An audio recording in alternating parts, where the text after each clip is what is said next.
Welcome. I'm Riley Karsh. I'm Tova Kopan. We are thrilled to bring you the We Go Boldly podcast. Let's talk big burning questions, life changes, and maybe a bit of personal business. Let's be bold and brave together. Are you ready? I am. Here comes the show.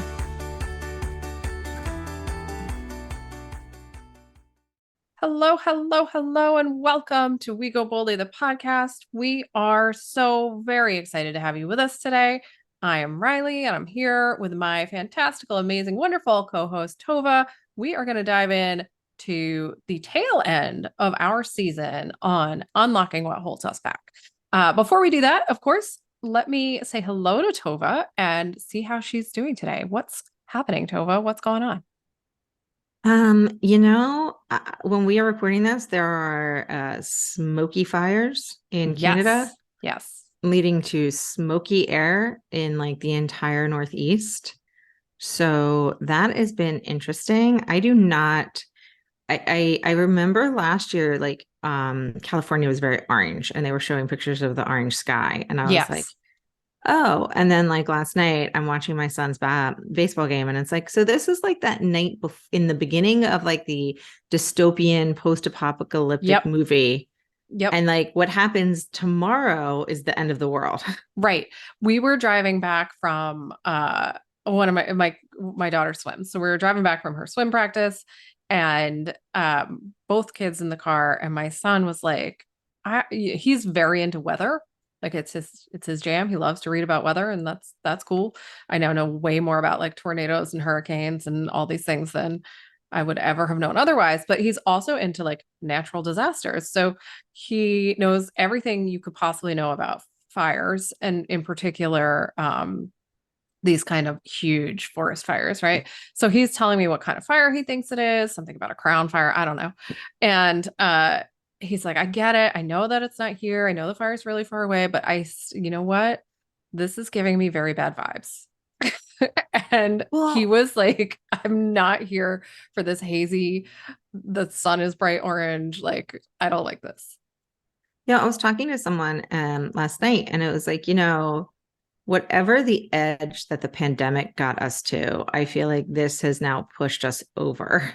Like, okay, so this is really the beginning of the end times. Is that what's happening now? Yeah. And once again, I know that other places have it much worse, and I'm thankful. We did have soccer practices canceled. Fortunately, we did not have baseball practices canceled because baseball, but and it was a baseball game and it was a playoff game. So I guess, but I did have kids, I did have kids coming home going, I can't really breathe. It was not great. It was not great. But that being said, it's a new day. And I feel like I need to share with everybody that my mic isn't working and I'm holding onto the wire to keep it on. It's so appropriate for today's topic. But I feel like everybody just needs to know that like I'm putting a lot of effort into that right now. Yeah. No, there's a lot of physical and mental energy coming from you right now. Yeah. Like so if I have a weird vibe, it is because the sky is orange and I'm just holding this wire into my mic. Right. So that we can actually have this conversation. So speaking of, what we're talking about today is we're calling it immersion therapy, for better or worse. Essentially, we are talking about the fact that everyone has things holding them back. Yeah. Everyone gets stuck. Everyone struggles. You're going to struggle with different things at different seasons of your life. And that is inevitable. Much like when I say change is inevitable, it's a part of life. So rather than fighting against it and saying, no, I'm not going to let that happen, let's talk about how we deal with it and walk through it. Like, let's talk about getting really invested in the fact that there are going to be things that we have to overcome. There are going to be things getting in our way. There will be things that we're never going to overcome, and be okay with all of that. So, Tova, you did some research for today. I just read some of these statistics you put up here, and I am currently very sad. I know I'm laughing and I sound like thrilled, but some of this stuff I'm like, oh man, this is trouble. Well, and I included some of these because I want to highlight what you were saying, Riley. And I feel like as we end this season, there is no one that we interviewed this year, month, season, whatever we got going on. Right. That was like, yeah, I have no issues. Like, I just take risks and it's no big deal and it's totally fine. I mean, there were certainly people that were like, I love risk taking. And they were like, but these other things hold me back. Or, right. But I still have a lot of fear that I have to talk myself through, even though I love the risk taking. Like, there was nobody that was like, I just do it, man. I just do it. And it's and everything's great. fantastic. And I don't worry about anything. Right. I'm And never struggling. yeah. And so I think that one thing we're going to spend really the bulk of our time talking about is like, what can you do?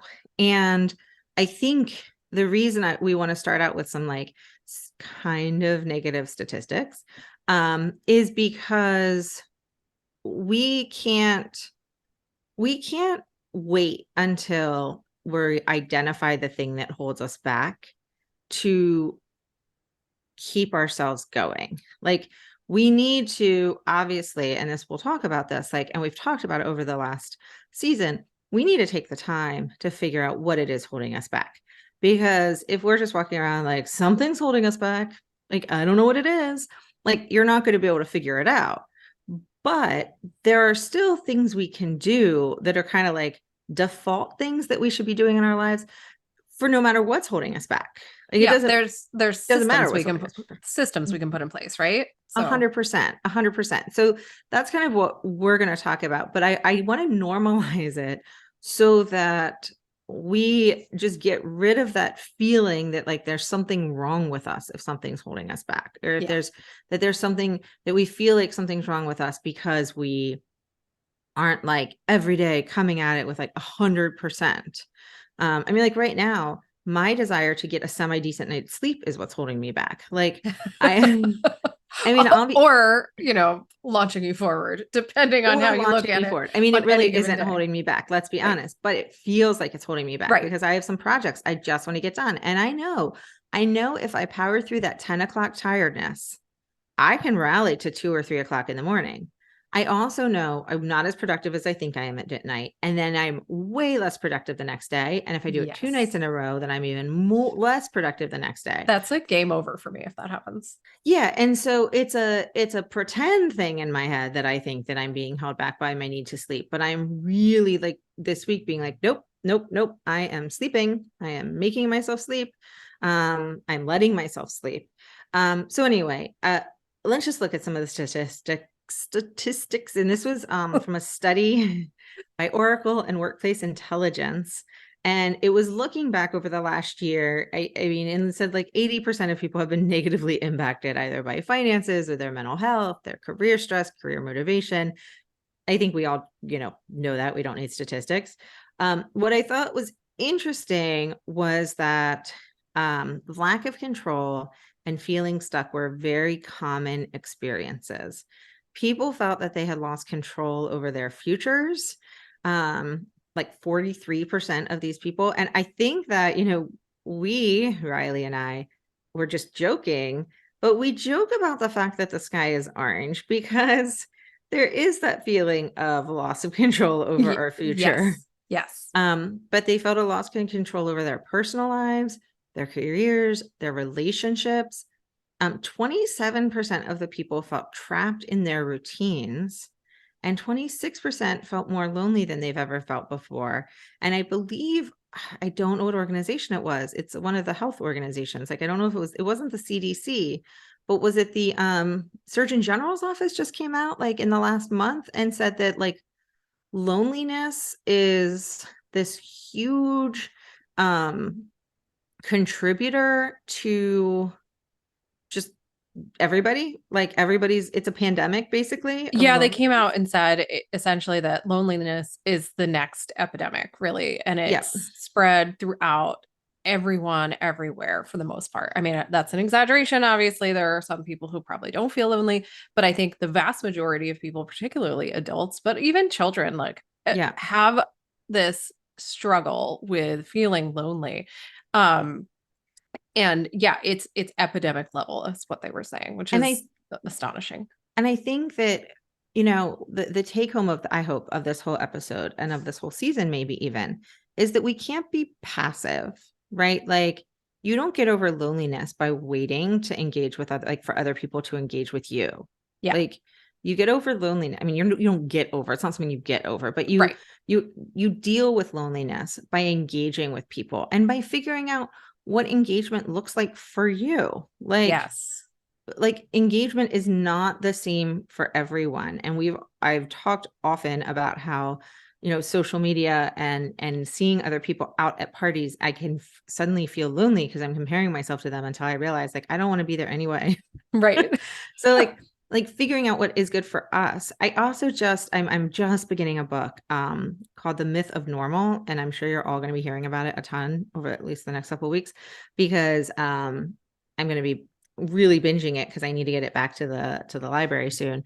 But I'm just in the section where they're talking about how um they have done studies and like ALS affects nice people. And obviously I need to listen more to the studies, but like people who are more like willing to just go with the flow, but like not in a good way, like and I'm a being nice and I'm not rocking the boat way, Yeah. like have a higher chance of like breast cancer. It's bananas. And obviously that's not like the main cause of any of these things. Right. But I think what I'm saying here is we all need to work on building up like fortitude and resistance and the ability to change and kind of like be active participants in our lives. Yeah. Well, so I'd like to talk a little bit about the language used in these statistics and the Mm-hmm. way in which it's all framed. Because I think personally, I feel like a large part of the problem is the way we frame our lives, right? Lack of control and feeling stuck are things that well, they're both different. Like feeling stuck, I think, is not necessarily needing to be reframed. But this idea that we ever had control Yes. is where I think we run into trouble, right? Because so much of our culture likes to talk about feelings as if they are who we are, right? Like we are our feelings instead of having feelings. People, often conflate the idea of anger and sadness. Like we get very confused. And talking about your life as if you are in control of the outcome is one of the biggest problems that I think most people are facing because you're not in control of the outcome. We could all die tomorrow. We have no idea. And that's Yeah. terrifying. And I think it's very hard for people to accept that they don't have that kind of control. There are things we can control, but those things are really all internal to us, right? They're how we react to the world. They're how we put ourselves out in the world. They're how we talk to ourselves, how we talk to other people. Those are the kinds of things we are in control of. We are not in control of whether or not we get hit by a bus tomorrow. We're not in control of whether or not our marriage works out all the time, right? Like there are certain things that are like you cannot control your spouse. They are going to Yeah. do what they're going to do. And so expecting that you're going to be in control all the time is I think a bigger part of the problem. But also like lost control over their futures. You don't have control over your future. Like we've all lost it. None of us have control over it. We have the ability to direct it in certain ways, but not to control how it comes out. Um, Control over our personal lives. We have control over ourselves, right? But not everybody around us. So if you wind up in a friend group and that friend group implodes because they're, just unhappy and it's not like those relationships aren't working out, that's not something you can necessarily control. So this is, Yeah. when I was reading the statistics, I was like, oh, that's so sad. And then I was like, oh, wait a minute. This doesn't make sense in the idea of we're starting from the wrong perspective, I think. We're starting from the not a starting point we're never going to achieve. Yeah, I think you're right. And I think that so I've been thinking a lot recently about the quote greatest generation, right? The Mm-hmm. generation that were our grandparents. And partly because I've been talking to my kids about or they've been talking to me about like the Ukrainian war. And I keep emphasizing, like, you don't understand the impact of a world war on the world. Like, Right. they're very frustrated that there's not more involvement protecting Ukraine. And I'm like, like, you don't like, I don't know how to like explain to you how insanely horrible that is, a world war. And so, but I've been thinking about them, and I do think, like, now that I look back at their generation, I look back at what they were born into, like, many of them were born right after or during a pandemic of like the flu. And so and then there was the stock market crash. And then there was, and so the stability that in my head their generation had um was false and didn't exist. But at the same time, they came out of the war. There were a lot of money given out to soldiers. It created this middle class. I think it gave a pretend but a false sense of control. And people would go to work for 40 years at the same place, and they felt like there was some sort of covenant between them and their employers. It wasn't, it didn't exist, but they felt like it did. Yeah. And so I think that is what is leaving, is that if you truly look back at that generation, they didn't have any more control than the rest of us. Right. It was totally false. If anything, they had less control. Certainly the women had less control. Certainly, anybody who wasn't white had less control. But I think there's this like false narrative that's like, when you look back, it looks like people had more control. And so I think you're 100% right. And I think that, literally, and this is not what this meant, but, in the outline, it says something is holding you back. Now what? And the very first thing says, let go of the past. And I know that's not what we're talking about, but how about we add that in? Like, let's let go of these myths. Yes. Of how things should be or would be if we could control them, because we can't. And I don't know how many times I have said over this baseball season, and it makes me thankful, frankly, that my kids do play baseball, even though it's basically a sport of failure. Like any sport where the best ever hit the ball 4 out of 10 times is a sport of failure. But, I think that I've said to my kids so many times, you can only control what you can control. Like, that's it. Because how many times do they throw a ball to somebody and maybe it's a good ball? Like, maybe it was a really great throw and the person on the other side jumbles the catch. They have no control over that. Now, maybe it was a bad throw and that's something they could have controlled, maybe, depending on the exact situation. But it's right. It's like, control what you can control. That's all you can control. And I know that sounds silly and repetitive, and you're using the same word over and over and over again, but it's true. You can only control what you can control. And what we can control is so small. Yeah, it's true. And it's extremely uncomfortable. And that's why people shy away from it. And I get it. Like, I'm not any different than anyone else. It's really hard for me to accept that I can't dictate, where my kids' lives are going to go. It's hard for me to accept that I can't force my husband to do, what I want him to do all the time. Of course, it would be a very boring world if I was telling everyone what to do all the time and they were doing it and like it was all, me all the time. So I try to remind myself of that. But in all seriousness, it's very hard to let go of this concept. It is so uncomfortable to sit with the reality that we don't have control over most of our world, right? Like that it's just not something in our grasp. And so one thing we have to be willing to do is sit in that discomfort until we like work through it and accept it. And that's super, super hard to do. Well, and I think we should take a break and we can kind of jump into the positives of it all. Yeah. The lists of things that we can control, while in comparison to the entire world, they're very small. It's actually quite large. Like the things that we can do in our lives that we can control. Now we can do them and we cannot control anybody's reactions to what we do. Right. But the things that we can do in our lives are actually not insignificant. I've been a big fan of double negatives this week, so I apologize. I was like, that's not abnormal. To my son, he's like, what does not abnormal mean? I was like, just normal, actually.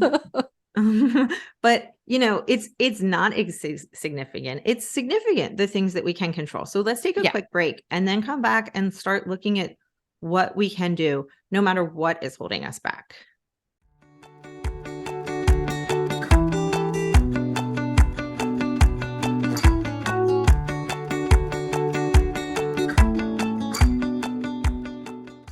Know what I really love to do? Take baths, go for walks, read, drink margaritas, hike. Yeah, not what I was referring to. We're recording a commercial right now. I do, but I'm thinking outside the box, being adaptable. As I was saying, what I love to do is host our live monthly workshops. Oh, right. That's what we were talking about. Me too.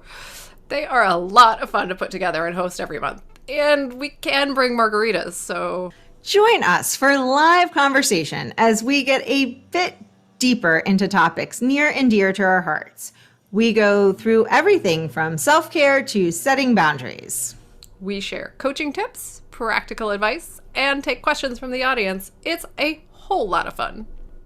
Sign up for our newsletter today at goboldlyinitiative.com/contact to make sure you hear about all the upcoming Go Boldly workshops. You definitely don't want to miss out. Now, back to that show.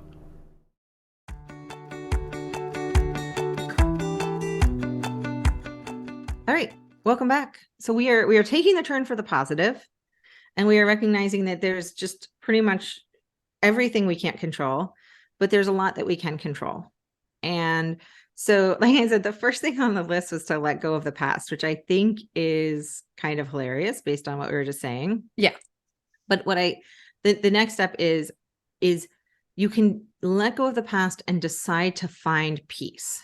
And I think that is the key. It's whatever the past you're hanging on to, whether it's your own past, your personal past, or whether it's like a myth you've created about the good old days, right? Whatever it is, like, let go of it and take some steps that will help you find peace within your life.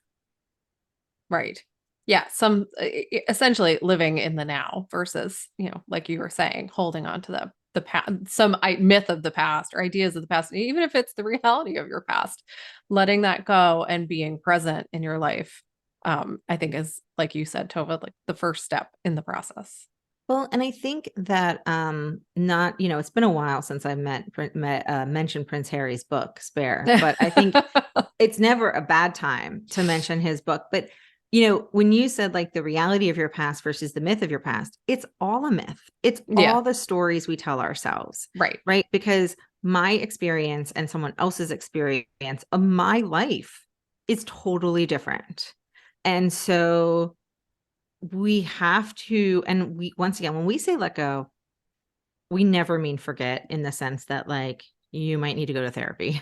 Yeah. We never mean like don't attend to. Like ignore your feelings. Right. But we mean don't let it control the decisions that you're making today. Right.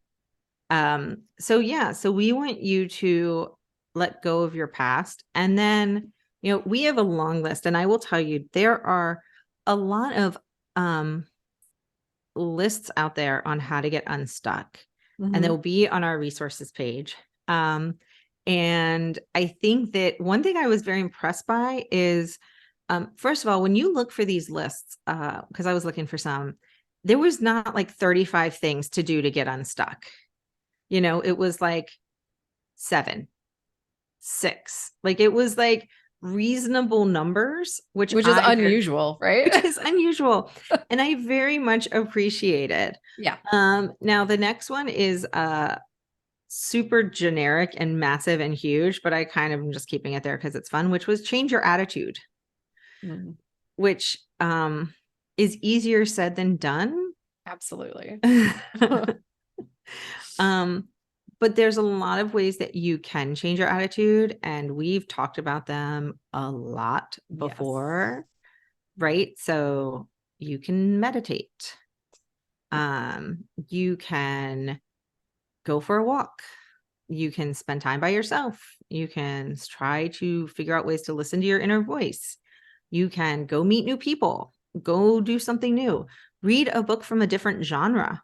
I mean, there's, go to a different gym or do a different workout or eat something different. I mean, there's so many different ways to change your attitude. And none of them are, I'm just going to sit here and dig really deep and just change my attitude through gritted teeth. Yeah, you're not going to will your way through it. No, no. But there are ways, because whether it's practicing gratitude or meditating or a dance party in your kitchen, which I'm working on getting my kids to do. I have gotten one definite, I will commit. I won't get anything from my 7-year-old. He may or may not participate. And my 11-year-old says he is hesitant to say that he will commit to try because that feels like a promise he may break, which, I appreciate his, official Honesty. language. But my 9-year-old's all in.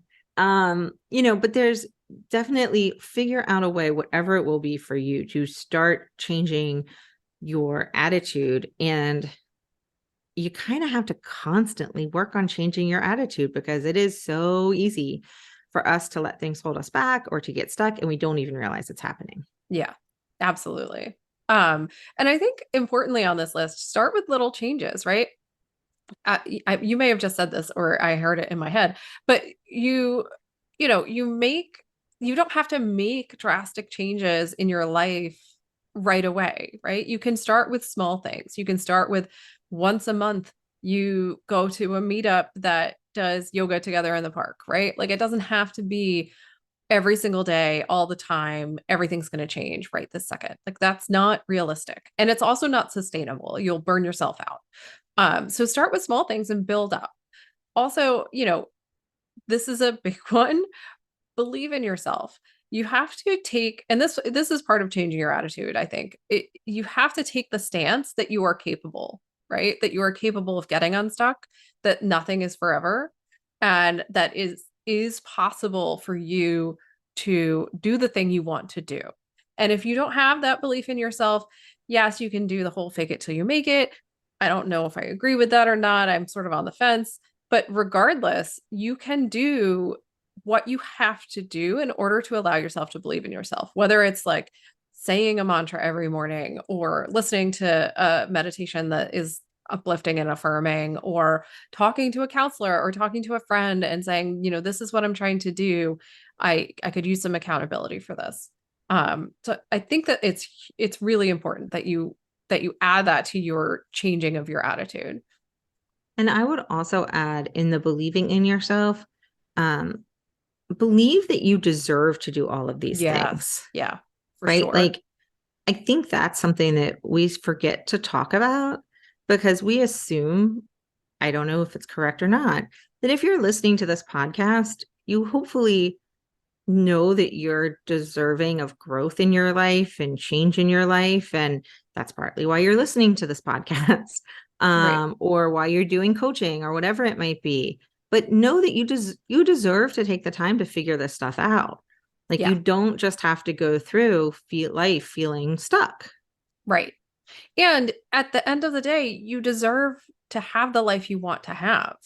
You deserve to be happy. And whatever that means for you. And it's different for everyone. And that's again normal and okay. So you have the right to be free. You have the right to live the life that you intend to live. Um, so, a couple other things, talking to a professional. I mentioned it before, Tova mentioned it before. We obviously are huge advocates of therapy. There is nothing better than having an objective third party come into your life and give you advice that is actually useful, right? Like, oh, that's what I should do. I mean, sometimes it's awful, right? Because they say something and you're like, I hate that. I don't want to do that, even if it's like good for you. But talking to a professional is fundamental to change if you are really struggling in a deep rooted kind of way. If you're struggling with any kind of mental health issues, find a professional that can help you with that. And then setting goals, right? Like goals are really helpful in moving us through life and moving us forward in a direction that we want to be going, even if the goal changes along the way, right? It's still something that breeds a sense of striving and searching and seeking.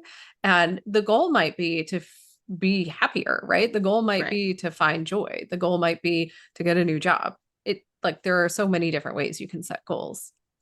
Well, and I think, I'm looking at the next couple after this, and they all go back to setting goals. So I think that the next couple that I'll just give to you in momentarily, they're ones that are hard to put your head around. But if you think about them in the context of setting goals, it becomes a lot easier. So become aware, right? Okay, so what goals do I want to set? Like, am I going after this goal because it makes sense? So that's another one. Detach from unrealistic expectations. Now, this could be letting go of control, right? This could be I cannot control my partner's response to what I say in reaction to what I'm going to say and do. But this could also be something along the lines of I need to set realistic goals for myself with realistic timelines that aren't too far out or aren't too close or whatever that might be. I need to have realistic expectations of what I can do.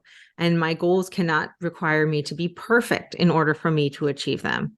Right. And then another one is to take responsibility. And I think by setting goals, hopefully you are taking responsibility and hopefully those goals are not dependent on listen, almost every goal, I want to write a book and have it published. Well, that is going to, in all likelihood, be dependent on other people. There's a whole massive self-publishing industry, so maybe not, but a lot of it is a lot of goals are somehow involved with other people, but a lot of it requires you to take responsibility. And then the fourth one, which I think is hard and has a lot of different meanings, is this cultivating presence, right? Because I think that I think a lot of times we're focused on the doing more instead of being more of something. And I know that in the past, his name is James Clear with the Atomic Habits. He talks about, doing the habits, setting the goals. Like if you want to be a professional baseball player, I'm surrounded by boys, and so that's like a big goal in my household. Then you have to do what a professional baseball player would do, or do what a person working towards becoming a professional baseball player. But you have to like kind of be that, right? And that helps you by doing the things, it helps you be the things. And so I think that can be really helpful with a goal where you say, okay, my goal is to publish a book. Well, what do published authors do? How do I take the doing into the being so that Right. I can say I'm a writer? Well, a published author is a writer, right? And like, what does that look like? Maybe it looks like I write 500 words a day, or I write an hour a day, and then I get up and so a lot of these different things, goal setting is so important if they're the right goals that make sense for you to really help you be present and aware and take responsibility for your life. Yeah, and I happen to really like this take responsibility one because it is not take responsibility in this old school bootstrapping, be an island and do everything on your own with no help from anyone concept. The idea is you are responsible for your feelings. You are responsible for your actions. You are responsible for how you react to the world around you. And that's foreign to most people because I can't tell you how many times I've heard, well, you're making me feel that way. Well, you're making me sad or you're making me this. No one's making you anything. Like that is just not how emotions actually work. And it's a choice. It's a choice we have. Now, I'm not suggesting it's an easy choice or a choice that anyone wants to wants to make when they're around somebody being horrible to them, right? Like it's hard Mm-hmm. not to react and to take that personally and to feel bad about yourself and angry and all those things. But even if that's what happens, it is a choice and it's your responsibility to deal with that in a way that, works for you, that helps you have the life you want to have. So I think it's really, really one of the most important things on this list that we're talking about is that ability to recognize what is in your control is your responsibility and no one else's. And it's not easy and it's not comfortable and it's also like unpleasant because it's really nice to be like, well, it's their fault that I'm feeling this way, right? Like it's nice to let go of that burden, but but it's not going to help you and it's not real because no one else can change your feelings. Um and if they, if you think that they are, then it's time to work on that. It's time to address that for yourself. So a couple other things from our list that we're working off of here, choosing self-love, which I think goes hand in hand with taking responsibility. If you choose to love yourself above everything else, right, then you are choosing to be non-reactive to these kinds of scenarios. Now, Mm-hmm. that is not easy. Like I'm not suggesting you do that like 24 hours a day. No one does. But if you can do it more often than not, right? If you can get to a place where more often than not you are choosing to love yourself first and not react negatively or harmfully to yourself, to whatever situations arise around you, then you're going to have a much easier time letting go of whatever it is that's holding you back, because things won't influence you in the way that they were in the past. Also, creating a vision. I like this a lot. Like, what is your vision? Where do you want to go? And if you're struggling with creating a vision, that's a great place to seek some help from a life coach. Not to pitch for us, but to pitch for us. Life coaching is a great way to help you forward think and to look at, okay, this is where I am now. This is where I'd like to be. How do I get there? Um, and then, my favorite, of course, is boundaries, right? Set healthy boundaries for yourself, for your families, for your friends, for your relationships, for yourself to yourself, right? Like of how you're treating yourself. All of that will help you let go of the things that have been getting in your way. Yeah. And then we've already said request support. But I do want to highlight, like, we need to be vulnerable. This whole thing, this whole like experiment is really based on us needing to be able to ask for help. And sometimes that's in the form of a life coach, and sometimes it's in the form of a therapist, and sometimes it's in the form of willing to be, willingly saying to someone, I need help. Like, I need assistance. I can't do this alone. It could be, when we talked about things, what can be holding us back, it can be overscheduling can be holding you back. And to be able to look in your community and say, listen, if I could drop the kids off, right? So, like, for example, my Tuesdays this spring season have been just very exciting. And so what I started doing was I would pick somebody's son up for soccer, but they would drop them off, my kids off, or my one son and off. And that meant that when I was done with the other two boys at 7, I could come home and I Right. didn't have to run out again at 7:45. And listen, it was only, it'd be 10 minutes start to finish. My town is small, but that's a big deal to just be like, when we're home at 7, we're home. And then somebody else can bring the boys home at 7:45. So request support, ask support. You do not have to do this by yourself. And then I think that kind of, I know it doesn't make total intuitive sense, but this concept of cultivating inner strength, to me, that is grit and resilience. But that only works if you ask for help. Like, I just finished a book, and I won't tell you what book it was because I don't want to ruin it. And I absolutely loved it. Well, I'll just tell you, it was Remarkably Bright Creatures. Everybody should read it because it was so lovely and wonderful. And but you follow a number of characters that are struggling with figuring out how to be alone. And I think what the main takeaway is, you can't be alone. Like, we are not good at, we are pack animals. And now your Right. pack, right? Like, your pack could be 2 other people. Like, your pack could be virtual, right? Like, everybody's pack looks different. But if you truly want to be able to get up every day and do the things that you need to do every day and find joy and heal your wounds and deal with your grief and celebrate, you need to be able to have resilience and grit, but you also need to be able to be vulnerable. And it is very confusing how to do all of these things, but it is Yeah. possible and it is necessary. And I think that brings us full circle to to the beginning where we were talking about this idea that there is a loneliness epidemic. And I think a large part of that is because we haven't taken the time to figure out what our pack, for lack of a better description, looks like, right? Yeah. Yours, sometimes we try to just emulate whatever is going on around us, and it may not actually work for you. Like I can't spend that much time around that many people. It doesn't work for the introvert in me. I can spend a lot of time around very specific people and that's fine. But like I know that about myself, but I didn't always. I had to work to figure that out. And I have lots of friends online and I have friends around the country and around the world and all those things. And so figuring out how to make it work for you without worrying about what everyone else is doing, right? Without like focusing on everyone else's plans. If Yeah. you can take the time to figure out, like, okay, I need to have coffee with people at least once a week, right? And then that is what helps me feel secure in my relationships, in my sense of self, all that stuff.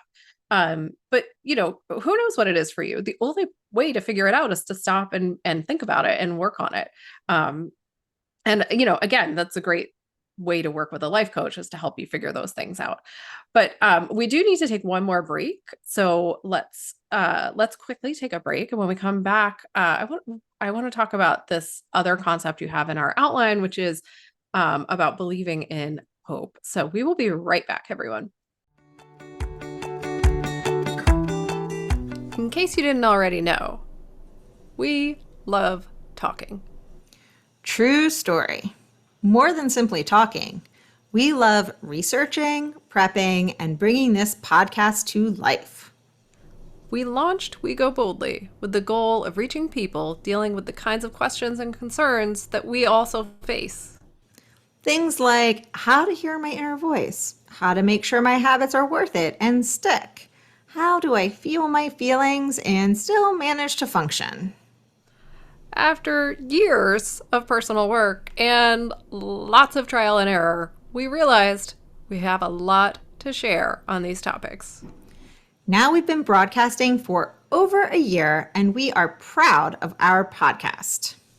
And to no one's surprise, we still have a lot to say and talk about. We sure do. We need your help to keep going.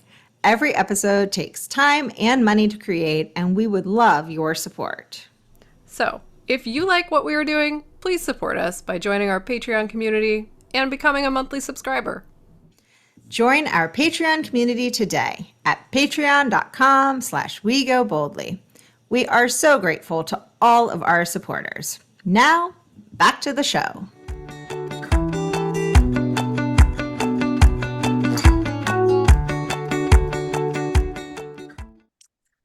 Okay, welcome back to the show. As I said before the break, we are going to talk a little bit now about hope and hopefulness and what that means. And this came up at the Mom 2.0 conference that we went to back in May, I believe. I've lost track of time. Yeah, for sure. Who knows when it was. But we went to the Mom 2.0 conference and it was amazing. It was a wonderful experience. And Jen Hatmaker was there giving a keynote address. And she talked about this concept of practicing being hopeful, and that we need to believe in hope and believe in, I don't know. There's another word I want to use, but it's not coming to me. It'll come back to me eventually. But believing in hope as an option. Like so many people lose that. I know I have in the past. And so feeling like there is hope in every outcome, in every scenario, is something that really, really, I believe, helps us get unstuck, move forward, be less attuned to the things that are holding us back. Well, and I think one of the things that was consistent, I've been thinking a lot about the women we've interviewed and men we've interviewed actually over the last season. And one of the things was consistent was, despite everything that may have held them back, this feeling that it will work out. And now that feeling was different for everyone, right? And so like with Dave, our very first person in the season, he said, if it doesn't work out, I'm going to go back to my old job, and that's okay. Right. And then right, and then for Christine, she was like, I just assume things will work out. That just is how my brain works, is that they're going to work out. And it's not false optimism, because she's putting in the work and she's putting in the time, but that's how she approaches things. And when I think back about Leslie, who took all of these risks, but was like, even if there's a positive outcome, that doesn't mean everything went well. And even if there's a negative outcome, that doesn't mean everything went well or didn't go well. Right. And so I think it's all, being hopeful looks different for everyone. And it's not even being hopeful. It's believe, like, and I, this is what I read. And this was what Jen Hatmaker said. She said, believing in hope, like believing that it's worth it to be hopeful about your future.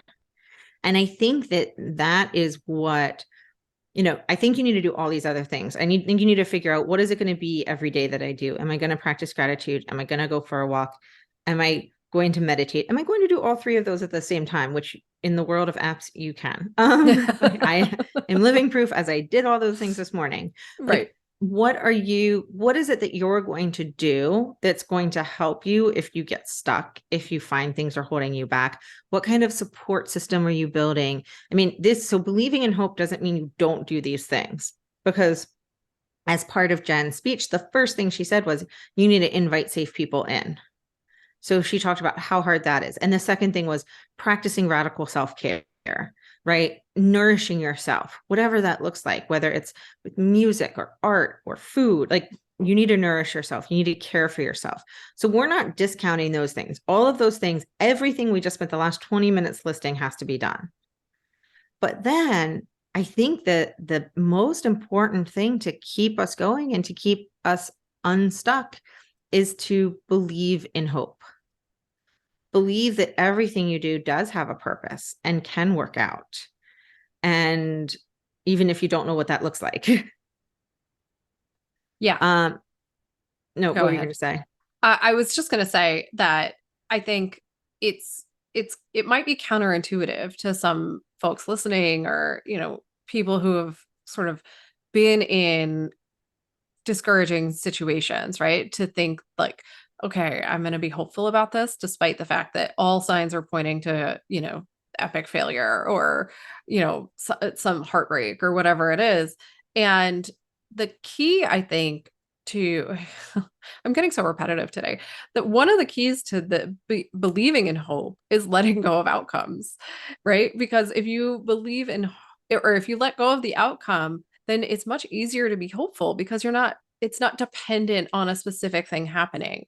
It's not dependent on getting the job, getting the relationship, I don't know, getting the car you want, whatever your thing is that you're trying to do or achieve. Even if it's like, to be, my goal is to be happy, and so that's the outcome I want. Even if you don't achieve that outcome, like, you might achieve contentment, you might achieve passion, you might achieve joy. There are so many other ways it could go that we have no idea where we could end up.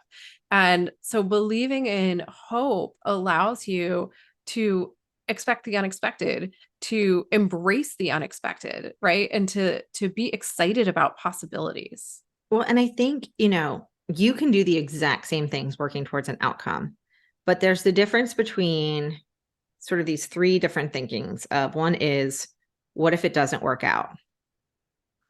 The second one is, it has to work out just like I think it should, right? And then the third is, what if it does work out, or even something more magical happens than I can even imagine? Right. Right.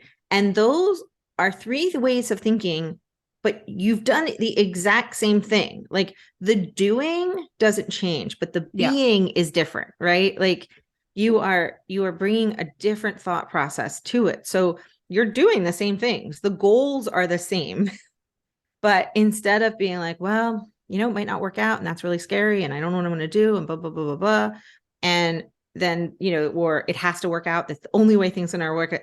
Or maybe it could be better. it could work out. Wouldn't that be great? Or it could be better than I ever imagined, or it could be different than I ever imagined. Whatever it is, Right. and I thought it was really important when we were speaking with Christine Robinson, because she said, maybe I'm just like naive or too optimistic, but she brought logic to everything. I mean, she doesn't do anything like without making sure that every step is in place, but she brings hope to what she does.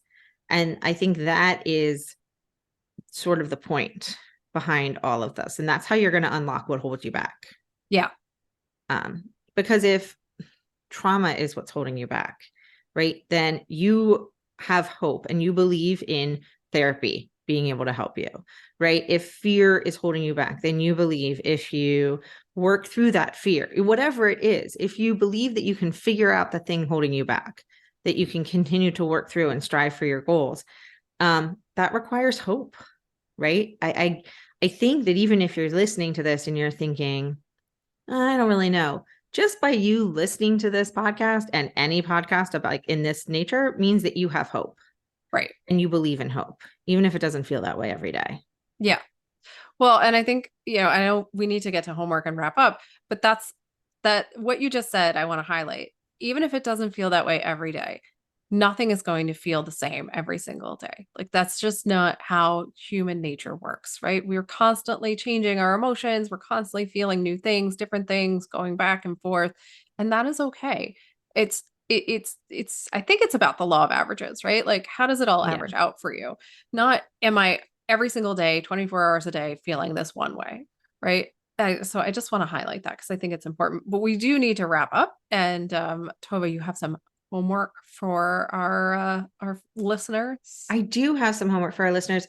There's two questions I want to leave people with before we hop into homework, because I just really love these questions. Okay. And one is, why am I going to do what I'm going to do today? And I just think that is a great question to ask yourself every day. Why am I going to do today what I'm going to do today? Like, and maybe it is because, the electric bill needs to get paid. Like, and that's a reason. That's great, wonderful reason.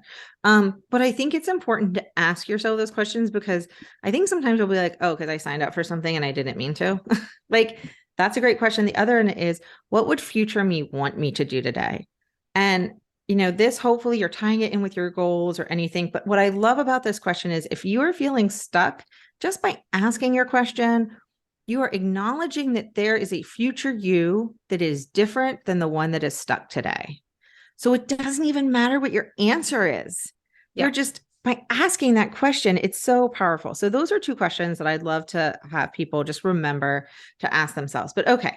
So here's your homework. We listed a whole bunch of things that you can do. And there are things that we don't want you to wait until you realize something's holding you back. We don't want you to wait until you're feeling stuck. We want you to start doing something, anything today, this week. So figure out what one of the things that we listed today that you can put into action. Do any one of those things, whether it's I'm going to meditate, I'm going to sit by myself and make a list of things that, I just want to be more aware of, whether it's I'm going to engage with somebody. I realize I am lonely, and that whole coffee once a week idea sounds really great. I'm going to text a friend and try to set up coffee. Whatever it is, let us know what you choose. Let us know how it goes. And if you're at the point where you're like, I want to create a vision, but you don't know where to start, reach out to us, right? We are here. We are here to fight the epidemic of loneliness with our women's circle. We are here to help you with your goal setting and creating that vision for your life and figuring out the steps to do it with our coaching. So please don't hesitate to reach out to us. And that is about it. It feels good to have like a positive episode after. I know our interviews are always lovely and positive, but we've had some pretty like heavy episodes. So it feels good to end with a little hope. A little hope, right? Yes. All right, everyone. Well, have a wonderful week. Let us know how everything goes for you. And we will be back next week with another episode on unlocking what holds you back. Thanks so much for listening to We Go Boldly podcast. We know you're busy and we love spending time with you. If you enjoyed this week's episode, let us know. Head to Apple Podcasts right now to rate and review our show.